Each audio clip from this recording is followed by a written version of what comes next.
Dans ce que nous allons faire ce midi, j'ai intitulé ce sermon « Le testament de Daniel ».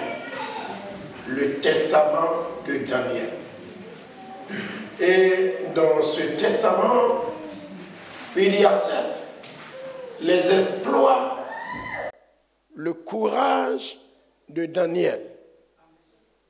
C'est faire porter à un enfant le nom de Daniel, je trouve que c'est merveilleux.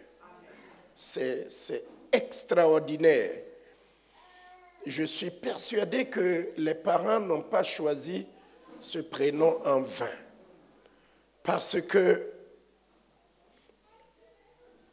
Daniel est quelqu'un d'extraordinaire dans les Saintes Écritures.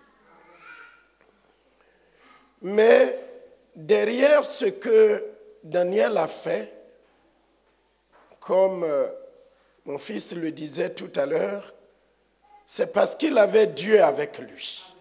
Il avait le vrai Dieu avec lui que Daniel a pu accomplir ses exploits.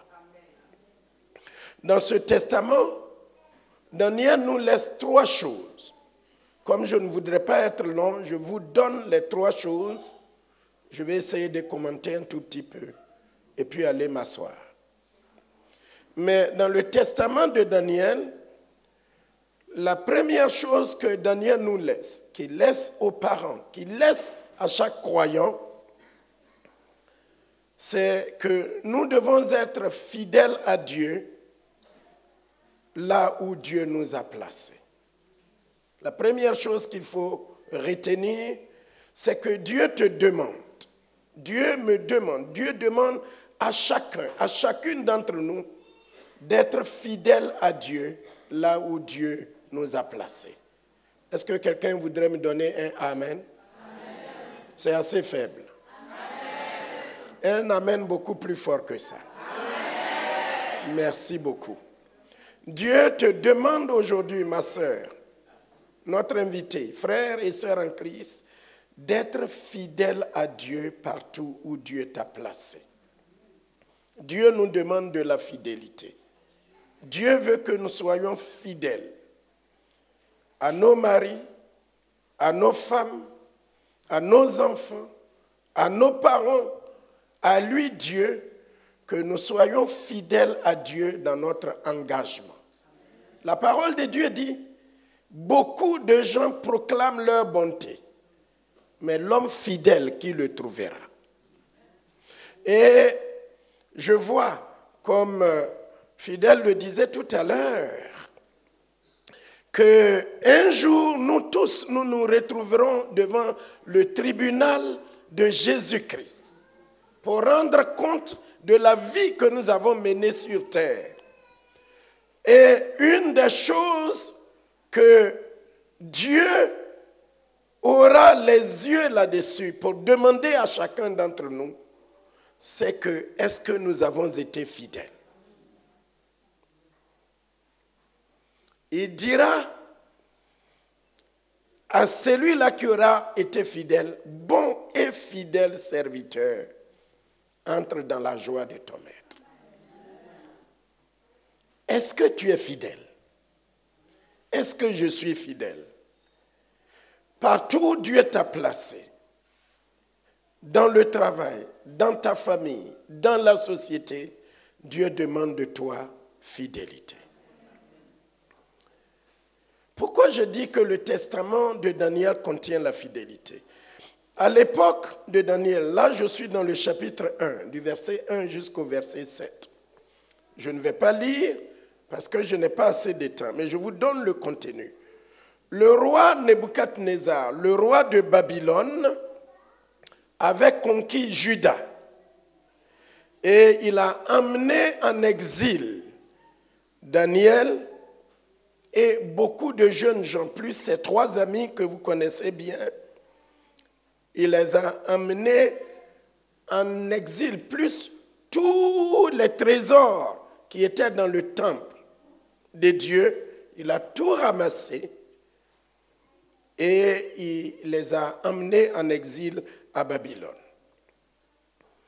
Et quand il a amené ces jeunes gens, les hommes forts, capables de servir, quand il les a amenés à Babylone, il ne s'agissait pas seulement d'un conflit entre deux peuples, mais en réalité, c'était un combat entre les faux dieux, les dieux babyloniens et le vrai Dieu. Et ce combat-là continue jusqu'à aujourd'hui. Quand il a mené les jeunes gens, il a changé leur nom. Si vous lisez, vous allez voir que les noms qu'il a donnés à Daniel et à ses amis, c'était les noms des dieux babyloniens. Donc il y avait un combat et il y a un combat aujourd'hui. Il y a un faux Dieu qui existe dans ce monde, qui cherche à modeler tout le monde d'après sa volonté. Donc il a changé le nom de Daniel et il lui a donné le nom de son Dieu ou de ses dieux. Et il ne s'est pas arrêté là, mais il a voulu remodeler Daniel et ses amis à son image, en les immergeant dans la langue, dans la littérature et dans la culture babylonienne. Il est allé plus loin en leur donnant sa nourriture pour qu'ils parlent la langue babylonienne, ils apprennent la culture babylonienne, ils mangent de la nourriture du roi. Pour le commun des mortels, il va se dire, mais qu'est-ce que le pasteur nous raconte? Mais cette nourriture-là, j'explique un tout petit peu. Avant que le roi Nebuchadnezzar, le roi de Babylone, mange, tous les animaux qui étaient cuisinés pour le roi de Babylone, il y avait l'invocation des dieux de Babylone sur ces animaux. Même la nourriture était consacrée aux dieux babyloniens. De sorte que, en mangeant cette nourriture qui paraissait simple et naturelle, eh bien, ce n'est pas une nourriture simple et naturelle. Mais il était en train de faire un travail spirituel pour que ces jeunes gens deviennent des adorateurs des dieux babyloniens. Mais je rends grâce à Dieu que Daniel, quand il quittait Juda et quand il est allé en exil à Babylone, il connaissait le vrai Dieu.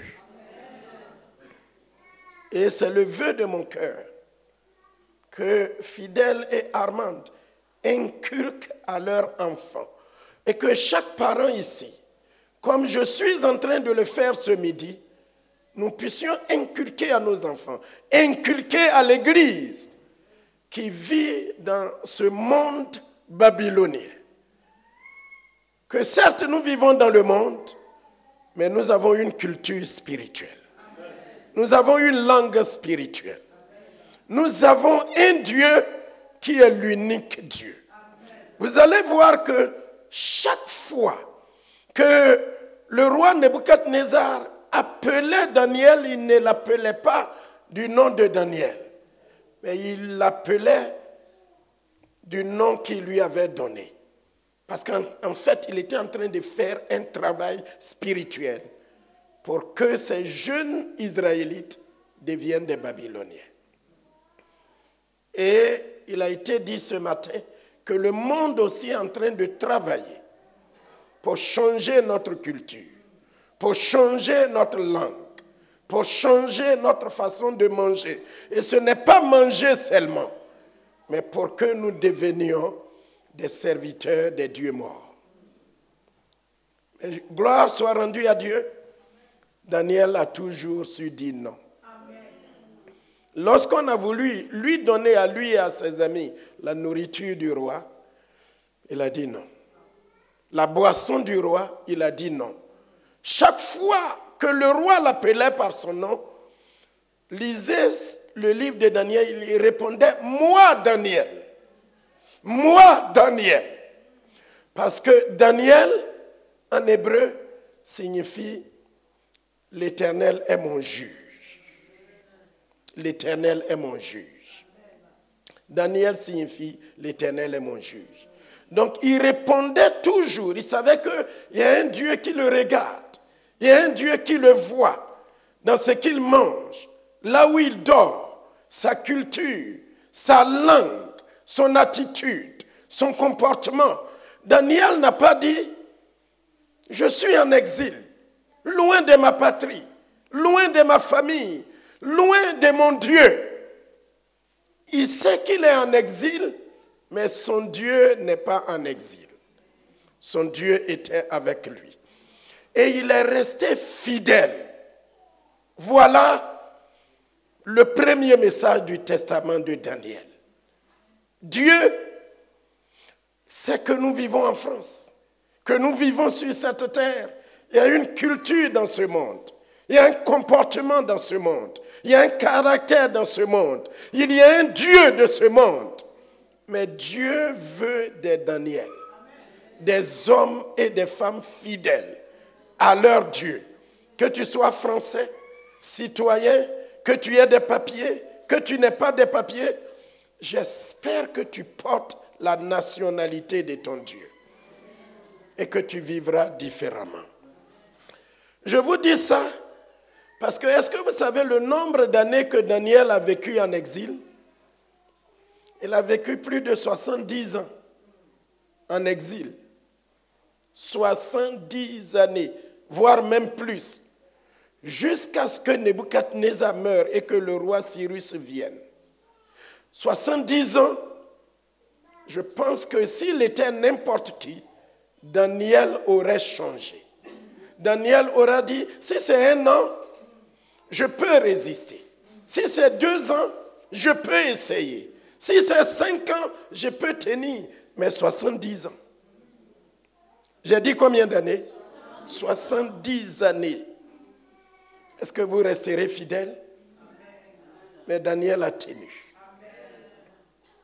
Dans ces 70 années, il est resté fidèle. Dieu te veut fidèle, ma sœur. Le monde tentera de changer ton nom. Le monde tentera de changer ton caractère. Le monde, tes amis autour de toi, tout le monde autour de toi dira ça suffit. Tu es chrétien, tu es chrétienne, mais là tu vis en France. Fais comme les Français. Vis comme les Français. Comporte-toi comme le monde se comporte. Comme le monde le dit, quand on va à Rome, on se comporte comme les Romains. Mais Daniel et ses amis ont gardé leur fidélité à Dieu. Parce qu'ils savaient dans leur tête, dans leur cœur, qu'il y a un juge qui s'appelle Dieu. L'homme fidèle, qui le trouvera. La femme fidèle, qui la trouvera.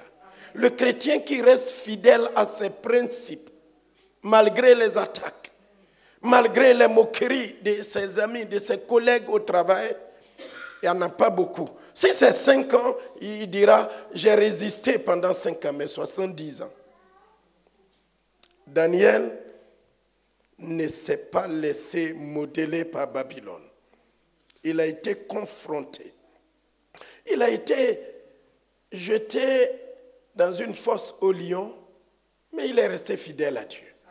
Il a été jeté avec ses amis dans du feu, mais ils ont résisté. Ils n'ont pas dit, au moins, j'ai résisté au feu, mais des lions affamés qui peuvent me manger, là au moins je vais renier mon Dieu. Oh, l'homme fidèle qui le trouvera, le chrétien fidèle. Partout où Dieu t'a placé, Dieu veut que tu sois fidèle. Voilà le premier élément du testament que je voudrais vous laisser. Restez fidèle à Dieu, au principe de Dieu. Que rien ne vienne changer votre comportement, ni votre caractère. L'éducation que vous avez reçue de notre part et de la part de Dieu, inculquez cette éducation à votre enfant. Et restez tel quel. Que vos amis vous abandonnent. Que le monde se moque de vous. Que le monde dise ce qu'il veut. Que le monde nage et aille dans une direction. Dieu veut des hommes et des femmes. Une église qui va marcher à contre-courant pour dire, je ne changerai pas mon Dieu. Que je me trouve en exil, que je devienne citoyen ou pas, je me conformerai toujours à mon Dieu et je lui serai fidèle. Le deuxième élément que je vous laisse, Église de Dieu, c'est que Daniel a laissé dans son testament que l'idolâtrie est une folie. L'idolâtrie est une folie. Pourquoi je dis ça? Quand vous arrivez dans le chapitre 3, le verset 1 à 7, Nebuchadnezzar avait fait une grande statue d'or que tout le monde devait adorer. De la statue d'or jusqu'à l'édit de Cyrus. Aujourd'hui, il y a des gens qui adorent tout et du n'importe quoi. Il y en a même qui ne savent pas quel Dieu ils adorent. Tout le monde se dit adorateur. Il y a des gens qui adorent les femmes. Il y a des femmes qui adorent des maris. Il y a des gens qui adorent de belles voitures. Il y a des gens qui adorent de l'argent. Aujourd'hui, il y a une statue que tout le monde adore, sans le savoir, comme à l'époque de Nebuchadnezzar. Qui est-ce que tu adores? Qui est ton créateur? Qui est ton Dieu? Ce midi, bientôt nous allons passer à la fête, nous allons nous réjouir et nous allons rentrer chez nous. Mais qu'est-ce que tu adores? Quel est le point focal de ta vie? Tout Babylone, y compris les déportés, était contraint d'adorer la statue d'or. Même quand Cyrus a remplacé Nebuchadnezzar, il disait que dans cette ville, que personne ne prie aucun autre Dieu, si ce n'est que moi. Mais Daniel nous apprend que tous les faux dieux de ce monde passeront. Les gouvernements de ce monde seront un jour renversés. Ce monde que nous voyons sera un monde bouleversé. C'est Dieu qui institue les rois, c'est Dieu qui détrône les rois. Mais il n'y a qu'un seul Dieu. Le vrai, l'unique, le créateur des cieux et de la terre. C'est lui seul que nous devons adorer. Et j'aimerais vous dire une chose, vous devenez semblable à ce que vous adorez. Je répète cette phrase. Ce que vous adorez, vous devenez semblable à ce que vous adorez. Si vous adorez des bêtes, vous devenez semblable à des bêtes. Si vous adorez le vrai Dieu, le Dieu vivant, le Dieu des cieux et de la terre, vous devenez semblable à lui. La Bible dit que nous qui l'a sauvé, nous qui l'a racheté, tel il est, tel nous serons.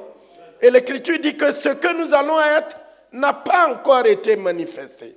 Mais lorsqu'il sera manifesté, tel il est, tel nous serons semblables.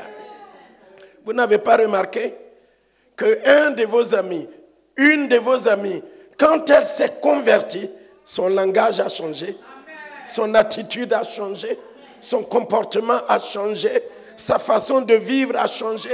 Comment les gens, ils marchaient avec ses amis, parce qu'il a rencontré le Dieu vivant, il est devenu une nouvelle créature. L'Écriture dit que si quelqu'un est en Christ, il est devenu une nouvelle créature. Les anciennes choses sont passées, voici toutes choses sont devenues nouvelles. Les idoles sont des vanités. Tout dans ce monde passe. Il n'y a aucun autre Dieu qui soit semblable comme le Dieu de Daniel. Si vous n'avez pas pu laisser des millions à votre fils Daniel, laissez-lui Dieu. Le vrai Dieu, c'est un trésor incommensurable. Parce que je connais des gens qui ont laissé d'énormes ressources financières à leurs enfants. Et ces enfants sont devenus des drogués, des bouddhistes, des gens qui adorent des dieux morts, des gens qui ont changé le sens de la vie, des gens qui, malgré toute l'apparence extérieure, quand vous les pesez, ils ne valent rien. Parce que la Bible dit que donnerait un homme en échange de sa vie s'il ne connaît pas son Créateur. Quand vous adorez un objet, vous devenez comme cet objet. Ce que vous adorez, vous devenez semblable à ce que vous adorez. Si vous adorez Dieu, vous devenez semblable à Dieu. Ce que Daniel nous laisse, c'est que les idoles sont nulles.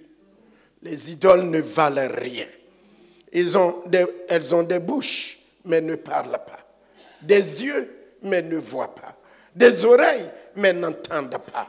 Mais nous avons un Dieu qui voit tout, qui sait tout, qui peut tout, qui est la source de vie. C'est lui seul que nous devons adorer. Si quelqu'un est ici, en train de suivre encore des idoles, eh bien la personne est la personne la plus pitoyable au monde. Et son sort final ne serait pas bien à regarder. Aujourd'hui, si tu entends la voix de Dieu, je t'invite à te repentir et à dire, je veux adorer le vrai Dieu. Je veux me confier à lui. Je veux moi aussi le servir afin qu'à la fin de ma vie, j'ai une place auprès de lui. La troisième chose que Daniel a laissée dans son testament pour nous, c'est que nous avons un Dieu souverain qui règne sur tout et sur toute la terre. Dieu requiert de nous la fidélité. Dieu requiert que nous abandonnons toutes les idoles. Tout ce que nous voyons dans ce monde va passer. Rien de ce monde ne restera éternel. Mais l'éternel, le vivant, le vrai, le Dieu qui existe et qui existera, c'est le Dieu de Daniel, le Dieu vivant, le Dieu éternel. Et ce Dieu-là, la dernière chose que je dis de lui, et je m'en vais m'asseoir, c'est qu'il est un Dieu éternel qui règne. Amen. Il règne sur tout. Amen. Dieu est un Dieu souverain qui règne sur tout. Tous les royaumes passeront. La beauté passera. La joie, un jour, finira. La jeunesse passera. Mais il y a un Dieu qui est souverain et qui ne passera jamais. Ce matin, si je viens à vous et je vous dis, j'ai un cadeau. J'ai deux cadeaux. Un cadeau que vous pouvez utiliser, avoir, savourer, vivre avec. Mais à un moment, ce cadeau finira. Je viens à vous, j'ai deux cadeaux. J'ai un cadeau que vous pouvez savourer. Un cadeau qui peut vous rendre heureux. Un cadeau que vous pouvez savourer. Mais à un moment, quand vous avez fini de savourer, ça va finir. Et j'ai un cadeau que vous pouvez savourer maintenant. Mais que vous pouvez savourer jusqu'à vieillir. Que vous pouvez savourer jusqu'à la mort. Et à la mort, ce cadeau-là peut vous ressusciter. Et vous pourrez savourer ce cadeau dans la vie éternelle. C'est un cadeau qui est éternel. C'est un cadeau qui ne finira jamais. C'est un cadeau que quand vous avez tout. Lequel de ces cadeaux choisirez-vous? Oui, je pense que vous choisirez le deuxième. Tout finit, mais tout passe. Mais nous avons un Dieu souverain, un Dieu éternel. Si vous l'avez, vous avez la vie. Pas la vie dans ce monde seulement. Parce qu'il y a deux vies. Il y a une vie qu'on appelle adamique, que nous vivons tous.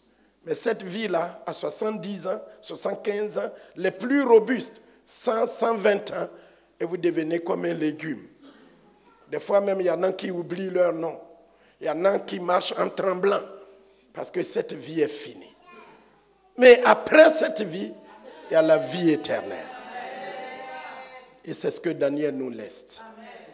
Soyez fidèles à Dieu. Fidèles dans votre vie.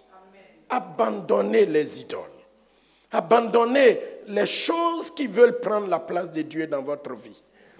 Et choisissez le Dieu éternel. Le Dieu souverain qui règne sur tout.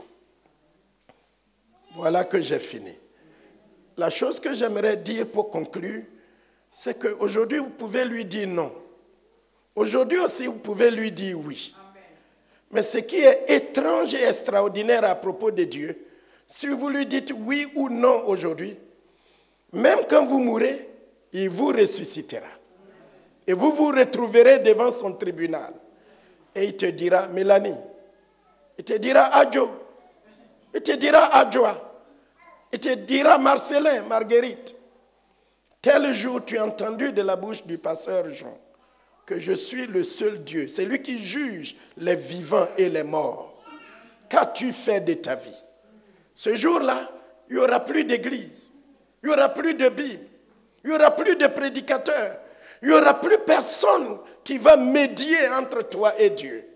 Quelqu'un a chanté et il a dit, qui sera mon témoin devant le Seigneur? Tu seras seul à seul. Et ce Dieu-là règne sur tout.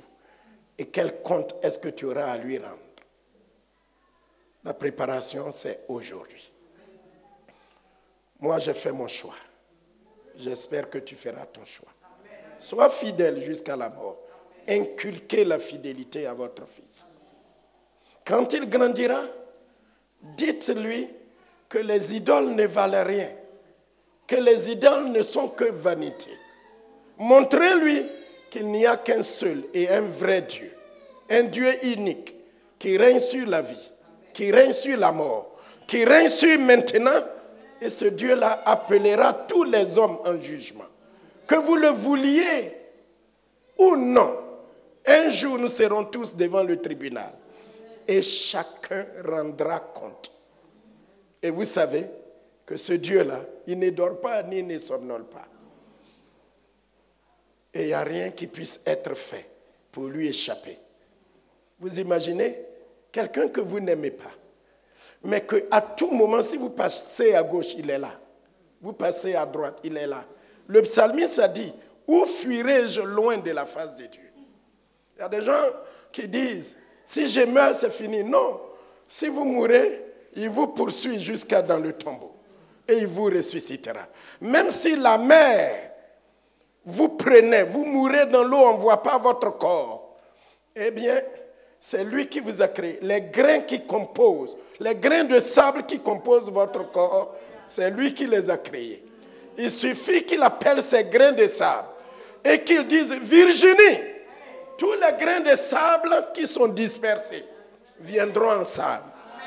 C'est lui qui a formé les os dans ton corps. Vous voyez, le fils disait tout à l'heure qu'il ne voyait rien quand ils ont commencé l'échographie. Mais petit à petit, ce Dieu a tissé jusqu'à Daniel est devenu un homme. Donc que vous mouriez, que vous pourrissiez, que vos os disparaissent dans le sol, le Dieu souverain, quand il vous appellera par votre nom, les os, les grains, les nerfs, la peau qui a disparu, tout se mettra ensemble. Et tu te retrouveras devant lui et dis, Virginie, qu'est-ce que tu as fait quand tu étais sur la terre? J'ai fini.